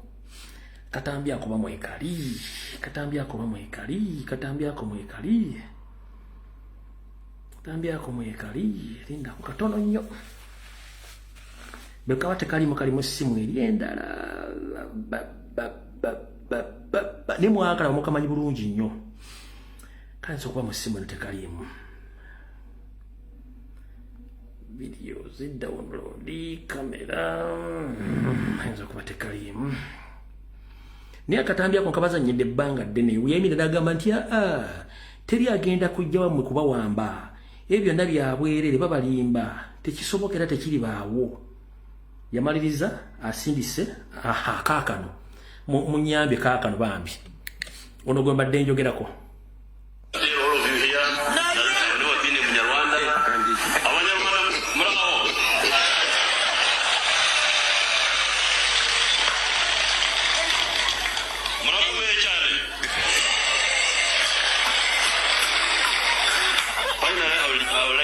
oyo byalimana oyo when Obote was in power, he used to make a lot of propaganda saying that came from I don't know what, I went to Uganda. Now I want to tell all of you here that I have never been in Munyarwanda. There's now no Munyarwanda-ship in my line. But that would not be bad if I was a Munyarwanda, it would not matter. But the point of the fact is that I'm not. That's just a point of fact. For instance, Obote was always on the radio. Oh, Museveni is a Munyarwanda. Museveni is a Munyarwanda. Kati yayimira ne ku platform n'amugamba abakulimba tiwali wano muntu ajja kuva Uganda mbw agenda kuyekera ggwanga. Yamaliriza akoze eki amuttidde mu nnyonyi ku kisaawe Kigali. Oyo gwe bayita Habyarimana. Yatta mu nnyonyi y'emu yattiramu n'omukulembeze wa Burundi. Naye yamutta mu nnyonyi y'emu abo babiri. Museveni yeetaba mu kutta Pombe Magufuli omukulembeze wa Tanzania akatambi mwakalaba. Pombe Magufuli omusajja yali akola mu gavumenti y'omukazi yava n'agamba abeetaba mu kutta Pombe Magufuli n'ennyanda Yosoferi yaliko nkunyonnyolo dynasty yaabwe. Museveni yeetaba mu kutta Laurent Desire Kabila. Museveni yeetaba mu lukwe olwatta omugenzi Kano Minyara Gaddafi. Omu babiri basatu bana batano mukaaga bonna ng'ono bayita mu ngalo ze enkomo ziri okubatta. Kati g'osuubidde abantu bano bonna tebalinayo famire yalimba abantu bano n'abalimbalimba bonna nti mukwano gwabwe ng'akuliyetinga dynasty n'atamanya nti akuliyetinga hate. Kati kino kyekugamba teri tusi dynasty esobola kubeera mu Eastern Central Africa kuhete abantu gye bamulinako yensonga lwaki asse nnyo abantu ndowooza mukitegedde. Awo tuvudde kukono kwali nze mukalakata kwali saagala kumanya kwali kuno mukalakata kwali ategere nti ensi nkoowu. Bwe mmala omukalakata nga kwali ng'era mpulira bulungi nnyo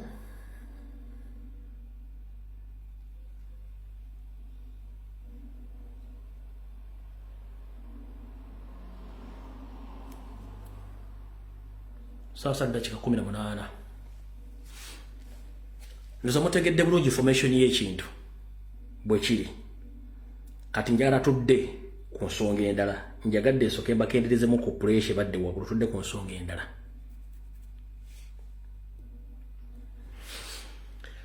Sebaziza bannayuganda bali mu ggwanga lya Bungereza basobodde okuteeka kalakaasa which eno yennyini gitukume mubali nnyo mubalira eddala.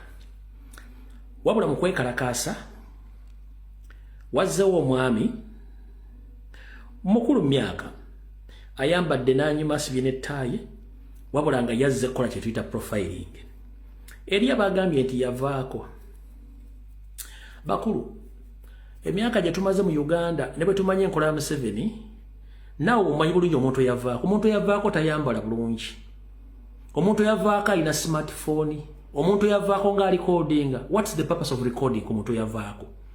Abantu amulina excuse zimuwa mu community nga zimalamu abantu amanyi. Museveni can use any fool in the name of money. Museveni can use any fool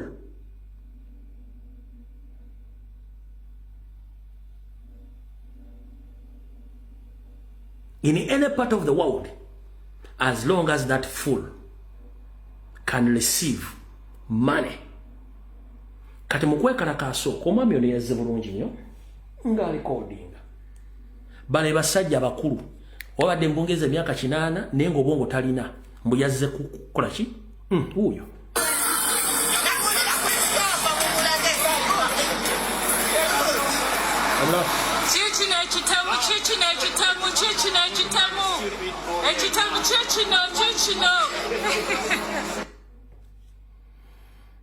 wano lwojjo mutegeera bulungi buyo sabo yagala kuwulira kumanya agani goyagala bw'oba otunula yavaako smart as he is yavaako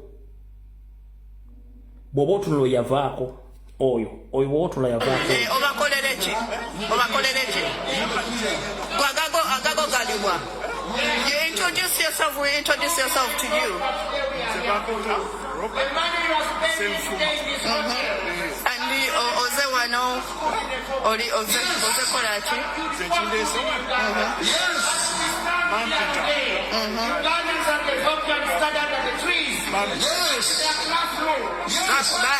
Bayita mu bannabo bebamanyi bebakolagana nabo wanje bayita bannabo bebakolagana nabo.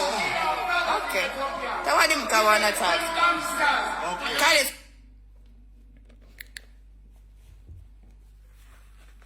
bw'oba otunula bulungi oyavaako bwe tuba twogera ku bantu abavaako yavaako bw'oba omulanga yavaako. These are the people bano be bantu Museveni baakozesa. Olaba muntu oyambadde wa kitiibwa ng'olowooza muntu ali awo ategeera kumba omusajja asobola okukuwa obutwa. Oli ajjaga nti mulalu yesuzo gati teri mulalu asobola kwambala bulungi n'agola essuuti n'akuba ekikawo n'asiba ettayini nga tunagikuba eddagala n'ambala ne galubindi nga he can reason like that. Bano beefuula nabagamba mbega yenna asobola okwefuula ekintu ky'atali okutuukiriza omulimu gwe. Abalala abasinga obungi mu Kampala bonna 80% bonna bambega abalalu. Abalokole ababuulira enjiri ku street za Kampala ebitundu 4 ku buli 10 bonna bambega. Nkuddiremu abalalu mu Kampala mukono wa Kisontebe bitundu 4 ku buli 10 bambega. Ababuulira enjiri ku street ebitundu 75 ku buli 10 bonna bambega. Abatembeeyi kale nti abaliwo 90% bonna bambega. Chupa debe bonna bambega. Abatunda ebinyeewa abatunda obukajjo batematema ku kkubo bonna basinga obungi bambega.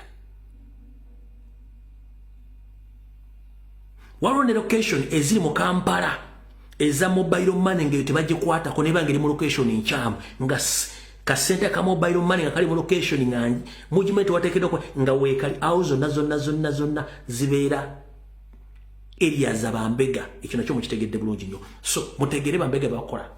Mbega ayinza n'okujja nga awusigalo oba awusiboyi nga tomanyi n'akukola ekyaja bunaagenda. So gwatamanyi mbega asobola bw'aba mukazi asobola n'omuwasa n'akuzalira n'abaana naye ng'ekigendera kyakimanyi. Bwa musajja asobola okujja n'akuwasa n'ajja mu famire yammwe n'ababega n'abamaliriza nga kyekyamuleeta. Mbega asobola okubeera omusumba, asobola okubeera omusosodooti, mbega asobola okubeera ekintu kyonna as long as it has a commission. Kati ngenda kugamba togamba nti simanyi oyo omulalu simanyi ani. Omutamiivu tabaagambwa. Nakugamba nti gamba obbi wamwe ng'alisanga ku mwoyo. Lwaki? Omutamiivu ogenda okwogera ekigambo bokkola ekintu aba akimanyi. Era agenda okwogera ekigambo nga yabadde yeetaaga kunywa bunywi ntabaaza bakadde aveeko ensonyi ku maaso ayogera ekigambo ekyatasobola kwogera nga mukalu ng'ejjoba lino kkalu. Kyovula tugamba nti gamba obbi wamwe ng'alisanga ku mwenge nti egamba ebbi ebigambo ebibi agenda obbi kugamba amala kunywa ntabaaza bakadde neemunaabulako ensonyi ku maaso n'alyoka afuutuka omugambo naye ng'omugambo gwayogera gwegwo. Mukitegedde bulungi nkikujonjodde okitegedde. One tumuvuddeko mala omujjaano mu kasanduuke k'ebintu byange byenkuŋŋaanya wano bya information tugende mu maaso. Obudde tukyalina obudde.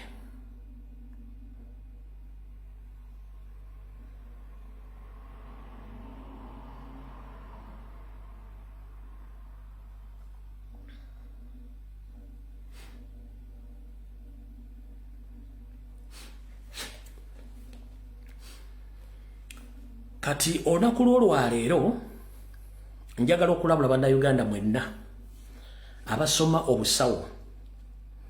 New Vision olwaleero ayina ekiwandiiko kyatadde ku mukutu gwakyo, naye njagala mbere beegendereza nnyo abaana mwenna abasomye obusawo. Mumpulirize bulungi nnyo. Tebabba ssente zammwe. Ruth Acheng ne Dana Atwine baagala kubaffera. Nkiddamu, Ruth Acheng ne Dana Atwine baagala baffera. Lwaki baagala baffera? Batadde ku mutimbagano nti nonsense to be connected to over 10,000 jobs abroad in an ability to reduce the unemployment problem among the nurses and midwives in Uganda. The government has endorsed the collaboration with the Ugandan Nurse and Midwife Union with true metallic to connect the professionals to over 10,000 jobs in USA, Canada, and New Zealand. Mama wanga asomye obusawo ng'oli mu Uganda tebakulya ssente zo n'otunda ettaka lya kitaawo bagenda connectinga mu America, Canada, New Zealand ogenda okolera obusawo. No. Nyongera okujjukiza bwe kiba kibaddewo kijja kuba kyamagero. N'ebiseera bisinga empapula ze Uganda bw'ozitwala mu America ziba za nassale. Empapula za Uganda bw'ozitwala e Canada ziba za P7. Empapula za Uganda bw'ozitwala New Zealand oyinza n'okubanga tewasoma. Kijja kwetaagisa okuddamu osome olyoka otuukane n'omutindo gwe baagala okukwata ku bantu babo b'okukola ekintu kyonna ekyefaananyirizaako ku busawo. Tebakulya ssente. Okujjo ng'abagambye nti mugenda kusooka kusoma naye bakulimbye nti mugenda tuukira ku mirimu. Ezo bagenda zira. Bino birimu Jane Ruth Acheng ne Dana Atwine baagala baffera. Nkidda baagala baffera. Mu America bw'ova n'empapula za Uganda ez'obusawo ezo ziba za P7. Olina okuddamu okusoma either mwaka oba myaka ebiri ng'oze n'empapula zo. Canada ezo empapula zigenda kubeera za nassale oba za P1. Olina okuddamu n'osoma otuukagane level yaabwe. New Zealand ojja kuba tewasoma nga kikwetaagisa okuddamu okole ki osome. Bw'oba wakanamu gye bali bannayuganda basaasaana ensi yonna bakuliremu lumbi byayogera bituufu lwojja otegeera nti social media twajja baggula maaso. Wano n'oluzungu lwennyini lwogenda okwogera mu America si lwe luzungu luno lwammwe lwe Uganda. Oluzungu lw'omu America lulalamukko nnyo. Kyobona n'obogenda ku American Embassy ofuna visa ng'olina byogendako bayina oluzungu lwe basobola okusomesa olusobo naye ng'ate oluzungu lwano nga tuyogera luzungu likafulu byoyogera si byogera mu America biralamu nnyo. As well ojja kgenda e Canada ng'oluzungu lwo basobola odduulira naye nga si lwoli olw'e Canada. Ojja kgenda e New Zealand ng'oluzungu lwanjawulo nnyo n'olwammwe ekyaddondo. Pronunciation, grammar na buli kimu nga biwasoma birala nnyo.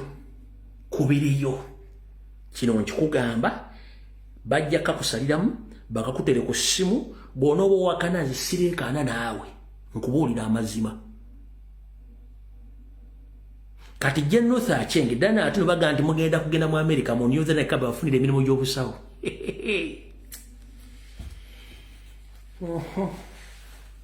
Ezo empapula zammwe mujja kumala kuddamu kusoma either omwaka mulamba oba emyaka ebiri.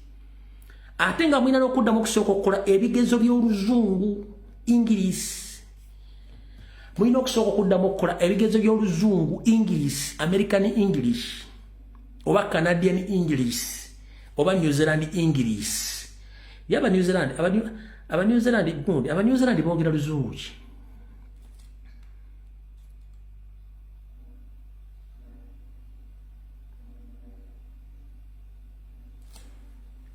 Kale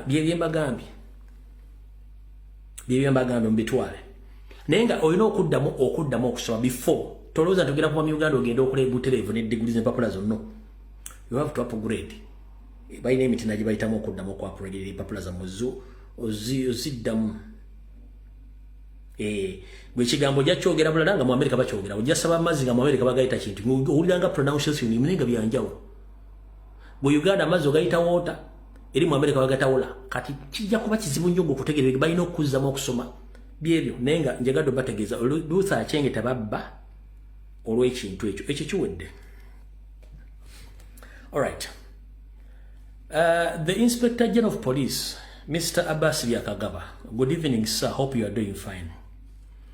This week, you openly came out and addressed the public about your police officers who participated in partisan politics in the areas of Mbare and in Kampala Central. And you warn them that you are going to be called off from the duty for disciplinary. But that's not enough. According to our sources, police across the country is used by National Leaders Movement or National Robbers Movement to participate in partisan politics, more especially to support the NRM candidates, which is not allowed in the laws of Uganda. Today I've posted one video of the Deputy RPC of Masaka, whom I'm still searching for her names. She was at one time at one function which was organized by Minister Haruna Kasoro. The officer, fully dressed in the police uniforms,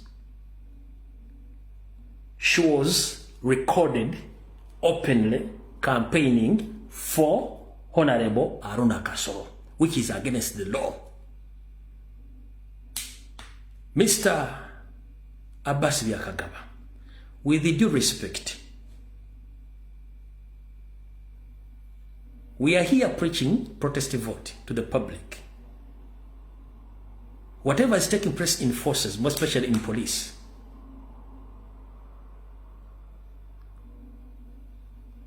this is the high evidence of high order which show the public that whatever you are doing things on order from Muhoozi Museveni and others, but which is against the law. Remember, police is under the Ministry of Internal Affairs. Police is paid, employed by the public service. They are supposed to serve Ugandans, not to serve any political party. Mr. Basiro Kagaba, tukutegeeza nti wiiki eno yennyini abasajja bo naddala bakolera poliisi mu bitundu by'Embale balabikiddwako nga bagezaako okuyiza ebipande by'omukulembeze n'okuba amasasi baganda baffe ba comrade abadde bali ku ofiisi zaabwe. Imagine ku kitebe kyaffe ku ofiisi zaffe ne muyiza ebipande by'omukulembeze ne mukuba n'amasasi. Mu Kampala Central tulabekera abasirikale bemmu nga bakotte ebipande bya president babiyuza ne mugamba nti mugenda bayita bannyonnyole era bavunaanibwe ku mateeka nga bagavunaanibwa. Naye ate tubadde tuli awo nga akulira amyuka omuduumizi wa poliisi e Masaka, mukyalo n'amanya akyaganoonya nga yabadde mu lukuŋŋaana olumu olutegekeddwa mwami Haruna Kasoro nga omukulu omukyalo ono akubira mu mwami Haruna Kasoro kampeyini. Bino ebintu byo tembiraba oba tugambe nti bye twogera tembitegeera. Tuli mu kalulu kano nga tunoonya sipaaka, tuli mu kalulu kano nga tukuŋŋaanya evidence kubanga ffene ekigenda okujja tugendagenda nakyo.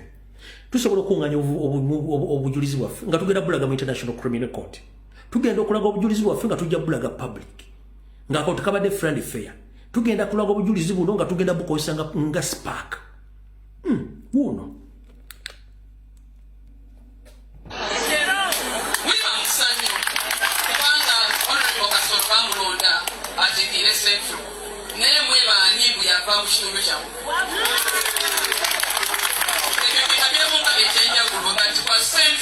Yani bade wadembe kubanga muzaro ya piti oba yawo naye bamwe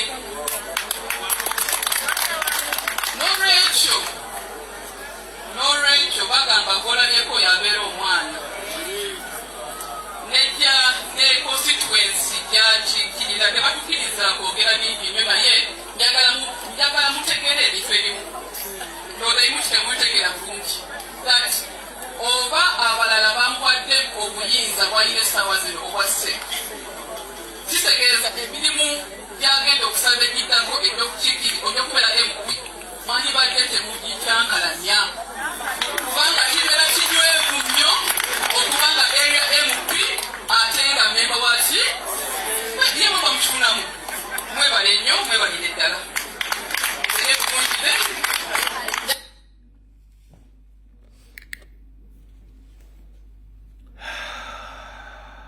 mpozi omwami oli abakyala gwe bagamba yamanye ebifa mu sikaati zaabwe yani mu muwandiika awo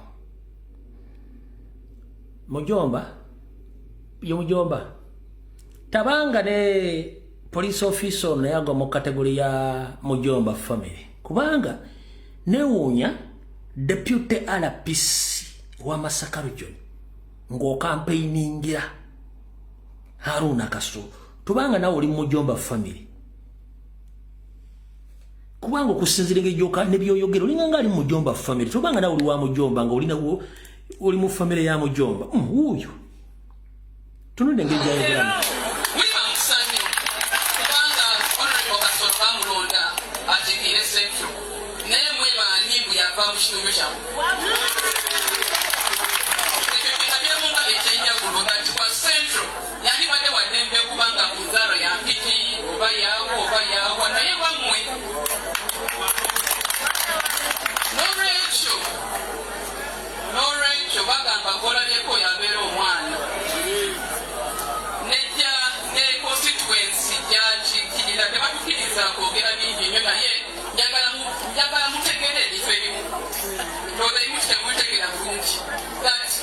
oba abalala bamwadde obuyinza bwa yesawa zino obwasse kitegeeza emirimu byagenda okusaba egiddako ebyokubeera empuwi mani badde temugikyankalanya kubanga kibeera kinywevu nnyo okubanga area mp ate nga memba waki yemuka mukifunamu mwebale nnyo mwebalire ddala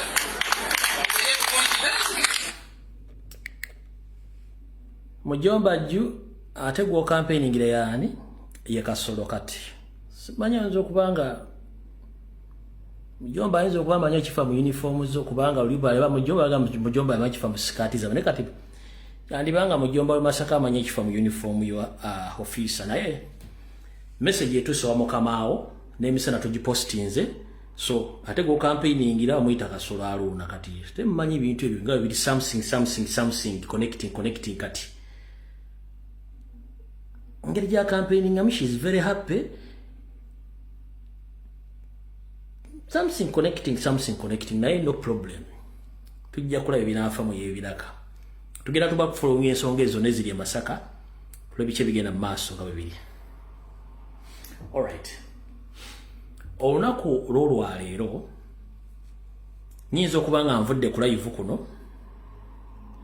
nga omukka omweru gumaze okufuluma naye ng'omukka omweru strict guyinza okusooka okufulumirako mu Busoga region lwaki nti omukulembeze olunaku lwekyatandika campaign so mu kutandika campaign alina okubanga alina ba member of parliament saba area eyo yonna gyagenda okubeeramu kitegeeza there is a possibility wennaviira kuno ng'omukka omweru gufulumye nga gwa Busoga region yonna olw'ensonga president yatandikayo nkya alina okutandika campaign ze n'okugulawo manifesto nga alina MP bagenda okulaga abantu so there is a possibility nga omukka omweru guyinza osooka okufulumira e Busoga so kitegedde bulungi nnyo ekintu ekinyinza okuvaako wano nga gufulumye oba okufuluma later in the evening eyo gibujjako naye nga mutegedde bulungi nti omukka guyinza osooka okufulumira eyo e Busoga side eyo olw'ensonga president alina okutandika enkya ng'alaga ba area MP mu ngeri yo nga mugitegedde so byebyo mpozi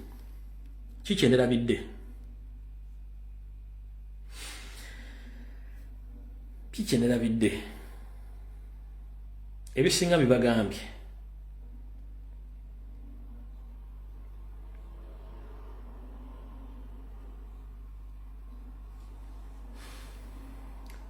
Mr. President nakusaba omukka omweru bwe gutandise okufuluma okusinzira ku intelligence yange okuva ku ground mpaka kutuuka waggulu nenkusaba oba nensaba olukiiko lwa national platform okugoba DP block ne mayiga n'empuuga mu Nuupu temuwa Sseggona card ekyo nakisaba era ku ground abantu bakiridde nga mbaga temuwa Sseggona card wabula ne gyosibuka akasajja ke bayita saazi nako mukegendereze nnyo saazi si waffe nkyakuŋŋaanya information n'obujulizi obulaga buli kimu nti saazo ate muntu wa ssale era adiringa ne ssale era ali amusinkanyeeko ng'ayita mu mukyalo ono gwe bayita Honorable Nava Mastuula Nakibuule. Saazi yasinkanako ssale ng'ali MP wa Nuupu ng'ayita mu mukyalo oyo yamutwala. Oyo yamutwala ewa ssale. Oyo Saazi akukiikirira. Era bwe mba sserabidde bye bino bimu ku bifaananyi. Saazi oyo mu mukyalo yamutwala ewaani amutwala ewa ssale. Nkyakola okunoonyereza okw'amaanyi ku nsonga eno. Yoyo omukyala gwembalaza mu kifaananyi kya NRM ono ye Saazi nga bagenda ewa ssale ng'amutwala ewa ssale. Era mu katambi kano ka sekendi sintono nnyo baamulikodinga nga balina omukyalo yennyini.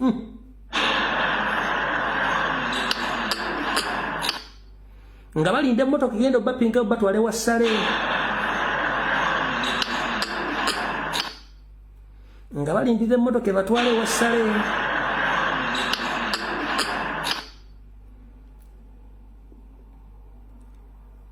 So ne Saazi oyo naye alimu amakoona. Nkyakola due diligence yange okunoonyereza n'okumanya buli kimu nga bwe kinaggwa. Kale naakulabako akatono aba akyadde mukkiriza okufundikira akatambi kano k'olwaleero. Njala baagaliza olunaku olw'enkya olulungi okutandika kampeyini obulungi mu Busoga. Abantu b'e Busoga Jinja enkya President yali nammwe. Tusabira comrade mwenna, tusabira president, tusabira comrade abagenda otambula ne president bannamawulire, abafoot soldier mwenna tubasabira, Abannayuganda bwenna gye muli mu nsi yonna musabire nnyo omukulembeze campaign zitambule bulungi. Kamera ku president, kamera ku ba comrade buli omu akuume munne wabula nga nfundikira.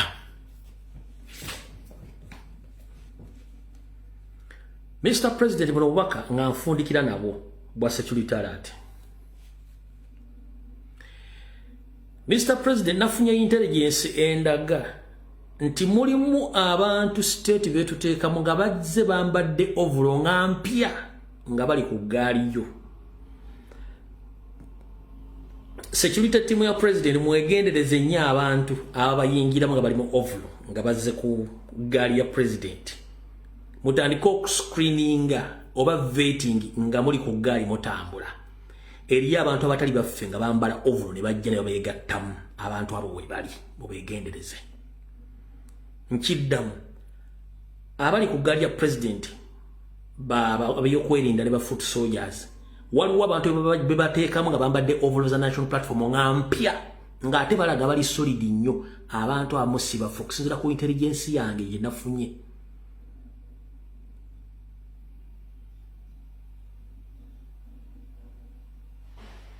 So mubeere nga muli aware about that. Babataddemu abantu abatali bammwe. Lawrence nga nfundikira video waliwo anangame nti birthday ye muganda wange Sekadama happy birthday mukama kingirize walaba yononeka akutwale. Simanyi myaka gyowezezza naye nga njala kwagaliza amazalibwa amalungi mukama akobye singo okwagala era nga nfundikira bwalaba oyononeka akutwale. Nenga happy birthday to you. Na buli omu aina amazalibwa go olwaleero happy birthday to you mukama kingirize.